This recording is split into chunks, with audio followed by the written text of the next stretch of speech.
Iba't ibang aktibidad ang inihanda ng Bangsamoro Government bilang bahagi ng pagdiriwang ng 7th Foundation Anniversary ng BARM na nakaangkla sa tema na BARM 2026, Simbolo ng Pagkakaisa, alala sa mga sakripisyo at pagpapatuloy ng mas matatag na Bangsamoro.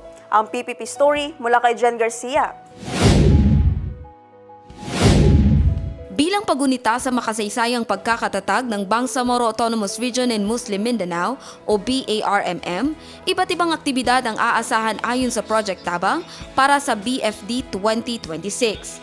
Sa ilalim ng temang BARM 2026, simbolo na pagkakaisa, alaala sa mga sakripisyo at pagpapatuloy ng mas matatag na Bangsamoro. Sa pamamagitan ng Project Management Office o PMO ng Project Tabang, maghahandog ang tanggapan ni Interim Chief Minister Abdul Rauf Sami Gambar Macacua ng iba't ibang serbisyo at programa bilang suporta sa pagdiriwang ng Bangsamoro Foundation Day.